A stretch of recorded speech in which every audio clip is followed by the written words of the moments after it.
Arthur Fleck, a failed comedian grappling with his dual identity, crosses paths with Harley Quinn, the love of his life, during his time at Arkham State Hospital.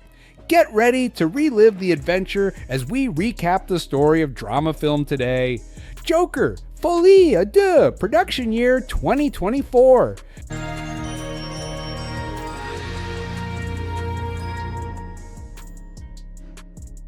The movie starts with an animated cartoon in the style of Looney Tunes titled Me and My Shadow.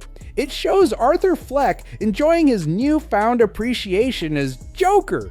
Just before a live show, he heads to his dressing room, where his shadow suddenly becomes animated and attempts to steal his identity. The shadow takes the spotlight, acting as Arthur, before reuniting with its silhouette on stage. The police officers arrived and proceeded to brutally assault Arthur. Arthur has been in Arkham Asylum for the past 2 years due to his involvement in the live murder of Murray Franklin, as well as the 3 men on the subway and his former co-worker Randall. The guards, particularly one named Jackie Sullivan, abuse him cruelly. Arthur meets with his attorney, Mary Ann Stewart, as well as his social worker, Deborah Kane. They think that Arthur has multiple personality disorder and the killings are blamed on his alter ego, Joker. Arthur's crimes were also adapted into a TV movie, gaining him a small group of supporters and fans, including fellow prisoner Harleen Lee Quinzel. While participating in a music therapy session, Arthur discovers he is also drawn to Lee in return. He comes near her and she confesses that she is responsible for burning down her parents' apartment building. Lee seems to have a dark sense of humor like Arthur, and she shows attraction towards him when she sees him murder Murray on TV.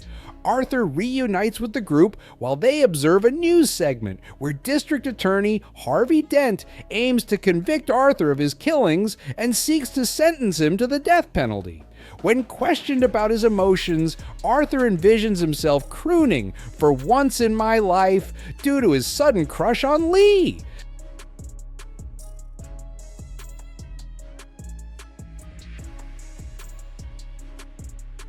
The prisoners have assembled to view That's Entertainment. In the midst of it all, Lee ignites a fire that rapidly spreads throughout the room, prompting everyone to flee in all directions. Lee simply walks up to Arthur and plants a kiss on him. While running outside of Arkham with Arthur, she sings the title song in an attempt to escape. They almost succeed until being caught by the guards at the gates. Arthur is locked in isolation while cackling gleefully, and he imagines himself and Lee twirling on a rooftop.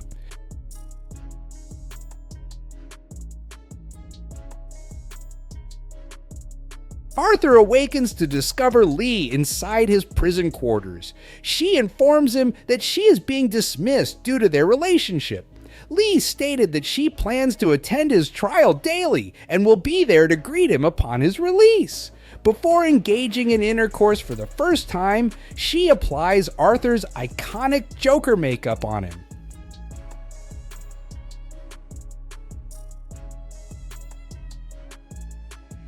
The following day, Mary Ann goes with Arthur to his televised interview with Patty Myers, where he aims to lure out Joker, while Mary Ann demands that he is only addressed by his real name.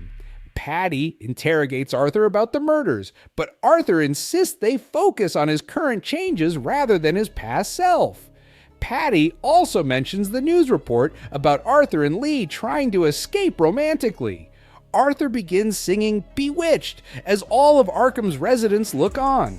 Lee observes from the streets as a group gathers outside a television shop, then proceeds to smash the glass and take a small television.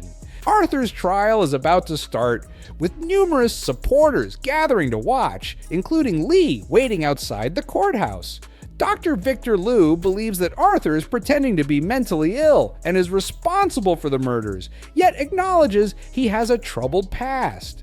Mary Ann presents her defense in support of Arthur's case. At the end of the day, Lee attempts to convince Mary Ann that they are purposefully keeping her away from Arthur. Mary Ann informs Arthur in his cell that everything Lee mentioned about her background being poor and her father being deceased is untrue, as she resides with both her parents in the Upper West Side and has a psychology degree. Mary Ann cautions Arthur about Lee's deception, but he indulges in yet another musical daydream involving the two of them, culminating in Lee shooting Joker in the gut. Lee pays a visit to Arthur in Arkham. He inquires if she was actually deceiving him, and she attempts to deflect Mary Ann's accusations back at her, insinuating that Mary Ann is the one manipulating Arthur. Lee informs Arthur that she is expecting a baby, and he is thrilled.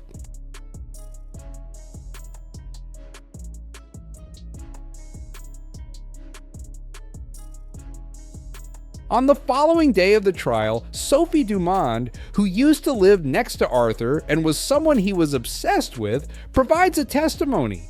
She describes the unsettling interactions she had with him, as well as the intimidation she faced from Arthur's supporters and media eager to inquire about her connection to him. Sophie mentions her conversations with Penny, Arthur's mother, where she learned about his unsuccessful attempts at becoming a comedian.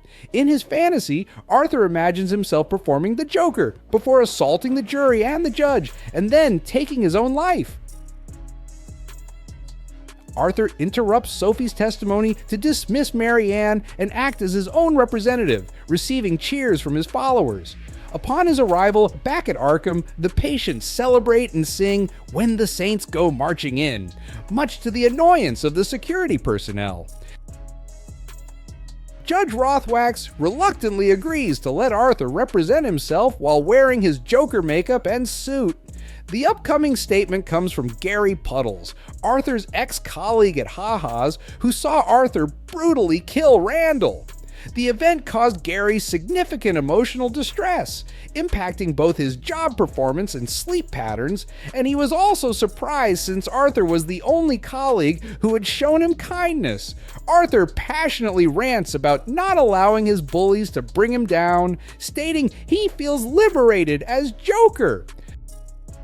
Arthur comes back to Arkham and is assaulted and sexually assaulted by Jackie and two other security personnel as revenge for insulting them in his angry outburst. After being taken back to his cell forcibly, Ricky Moline, a young prisoner who has been a strong supporter of Arthur, begins to sing for him. Jackie enters his cell and chokes Ricky to death, leading to Arthur hearing what happened. In the final remarks of the trial, Arthur confesses to all that he no longer desires to be Joker, revealing he is simply feeling sad and exhausted from life. He also admits to suffocating his mother to death. Lee and a number of other supporters swiftly betray Arthur and exit the courthouse feeling appalled. Arthur leaves a voice message for Lee in which he sings to her for the final time. The decision is made, and Arthur is found guilty of all the murder charges. He starts laughing crazily, and a relative of a victim attempts to assault Arthur, leading to chaos. A courthouse is severely damaged, and half of Dent's face is burned due to a car bomb explosion. Arthur begins to flee and is intercepted by two Joker devotees attempting to clandestinely transport him. Arthur eventually gets out of the car and runs away into the streets. Ascending the stairs of his previous residence, he encounters Lee standing there. He attempts to reignite their relationship, but she informs him that they are finished because she was only ever infatuated with the Joker's illusion. She serenades him and departs, leaving him by himself before he is taken into custody. Arthur comes back to Arkham and Jackie informs him that he has a guest. While trailing behind him, a prisoner who has been shadowing Arthur's Joker alter ego comes up to him to share a joke. Upon reaching the punchline, he utters, "You receive what you damn well deserve," repeating Arthur's words to Murray before his demise. The prisoner keeps stabbing Arthur in the stomach. As he bleeds out and dies, he envisions himself in a final musical performance with Lee. In the meantime, the prisoner etches a Glasgow smile on his own face. And showing this story ends here. Appreciate a subscribe, and please remember to like. Thanks for watching.